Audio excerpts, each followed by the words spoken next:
Okay, so this is the first video on calculus.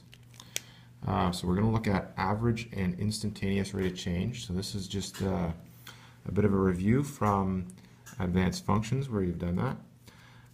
So we're going to call the average rate of change the arc, and the instantaneous rate of change is the ERC. Okay, so reviewing what the arc looks like.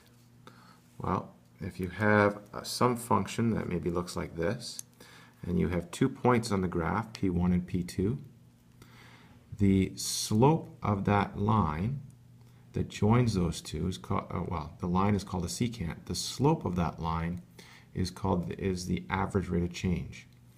Okay, and if you remember, slope is rise over run. So the rise here is going to be the difference in the y's, and the run here is going to be the difference in the x's.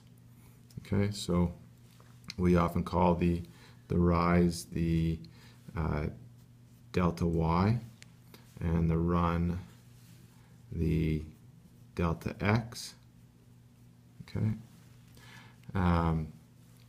so that's the rise over the run is the slope, and we're calling that the average rate of change from point 1 to point 2 of f of x. Okay, and this is the formula you'd use for it. So f of x2 minus f of x1, which is y2 minus y1, that is delta y, over x2 minus x1, that is delta x, that's the change in x. Okay, and for the instantaneous rate of change, well, the instantaneous rate of change is a little bit different. The instantaneous rate of change is just at 1 point on the curve. Okay, so this is looking kind of ugly right now because I've drawn this ahead of time. So the instantaneous rate of change is at 1 point, say x1 here, okay, on this graph, and at that point, the slope of the line touching that graph there would be the slope of the tangent line. So that's called a tangent line. Okay, and I've done that in red here.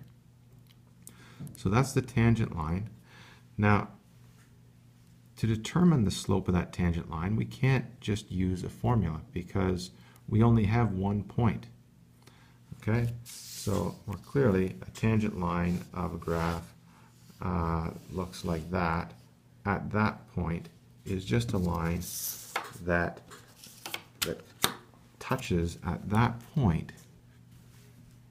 Okay, so you can think of that as if this is a train track, train's heading along here, and all of a sudden it becomes derailed there, it would head off on that line. It would head off in the same line if it was derailed coming backwards. So in order to be a tangent line at that point, it has to work both ways. So if the train was derailed this way, it goes off that way. If the train was derailed this way, it would go off in the same line, just opposite direction. Okay, so that's the tangent line. Can't find the slope of that line only given 1 point. Okay, our formula doesn't work like that. You need 2 points to get the slope of a line.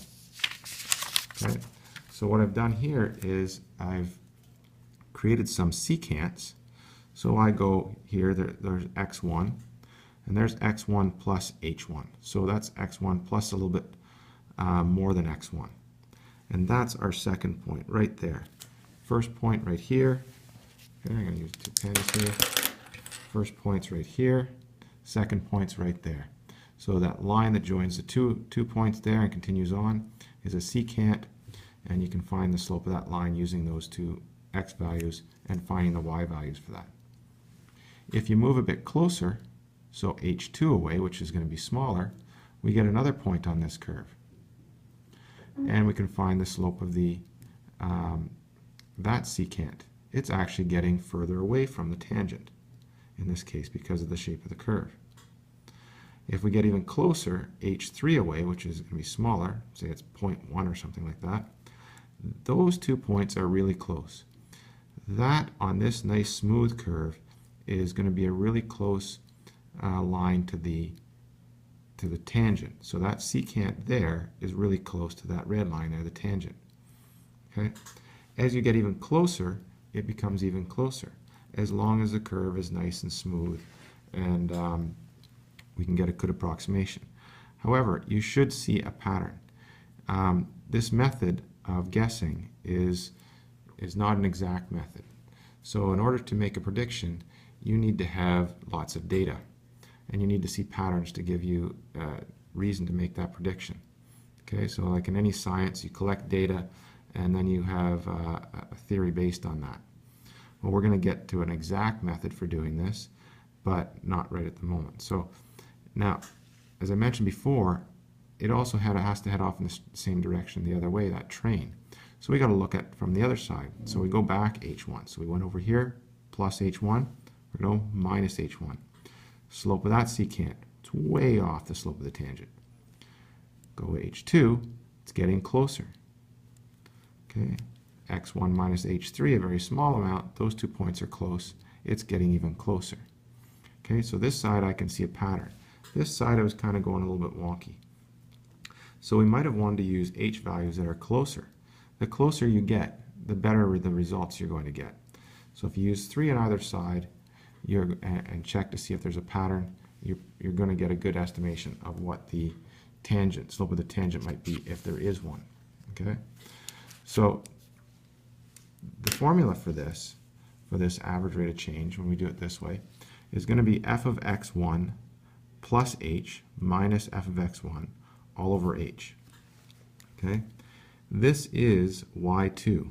Okay, so if I plug in f of x1 plus h, that's the y value there. F of x1 is the y value at the point we want to analyze. H is the difference between the two. It's the delta x, it's the change in x. So we just put h on the bottom. And you can look at it here, x2 minus x1 is x1 plus h minus x1, which is h. Okay, so this is our formula now for the average rate of change. And what we're going to do is we're going to use that formula to try and create some charts. Okay, it's charts that would look like this. So if you use small h values, so small distance from the x1 value that you're looking at, and you move closer and closer, you can calculate the arcs using that formula. And then if you see a pattern from the left and a pattern from the right that seems to approach the same value, then you can estimate the instantaneous rate of change. You'll be able to estimate it right about that, at that point, looking at these. Okay, so let's do an example of this. Okay, so if we look at this one here, so determine the approximate instantaneous rate of change of f of x equal to 2x squared minus x plus 1 at x equal to 5. So this is a quadratic. And at x equal to 5, we're going to try and estimate the slope of the tangent, the instantaneous rate of change. Okay, so recall that here's our arc formula. Okay, and we've got a chart here that we can fill out. Okay, so plugging in values for h here and into that formula, using that as the function, we can fill in and get values for our chart. Okay, so here is a sample calculation of how I did it for h equal to -1. Okay, so for h equal to -1, we're plugging in this into 2x squared minus x plus 1. Okay, so 2 times 5 minus 1, okay, because h is minus 1, x is 5, minus 5 minus 1 plus 1, minus f of 5, which is put here. Okay, so once we've evaluated all those, we get plus 17. That's what we put in that box. For this one, it would be 5 minus 0.1. 5 minus 0.1 along here, and this would be a negative 0.1 on the bottom. Okay, because that's where the h is in our formula. There and there. The h is the only thing that we're changing in here. And for that, we're going to get 18.8. And so on. So here's all the values we get. Now we look at this table. There's a pattern from the left. It keeps getting, from 17, it keeps growing to get closer and closer to 19. And on the right, it's at 21, and it keeps getting smaller and smaller towards the value of 19. I would make a guess that the instantaneous rate of change here is approximately 19. Okay, so that's how we do it with that. Now, another example would be trying to determine the instantaneous rate of change of f of x equal to absolute value of x at x equal to 0. Okay, so in this case, do the same type of table, do those same calculations, okay? And when you do those calculations, we're going to get all these numbers to be -1 on the left, +1 on the right. This is what the absolute value function looks like. It's a v.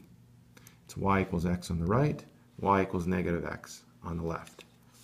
Okay? So, and here's a sample calculation for h equal to -1. Now, if we do this for all of them, we're going to get these numbers. Now, from this, from the left, the pattern it goes to -1. It stays constant. From the right, it stays as 1.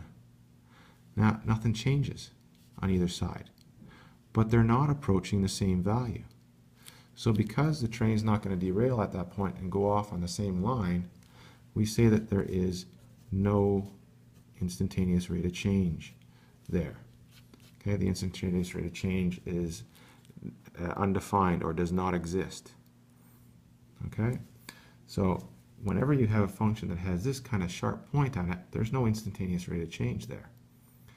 And this formula and method allows us to see that. Okay, so some other ones that you might want to try are these ones here. Okay, and if you want to pause and try them, that's great. And then the solutions to those are right here. So the first one was root of x minus 5. We asked for the instantaneous rate of change at 3, and there is none because the function doesn't exist there. Okay. The next one was 1 over x minus 4 at x equal to 1. And here is a table we got for it. And if you left it in fraction form, you got these types of fractions where it looked like it was approaching -1 over 9 in the middle.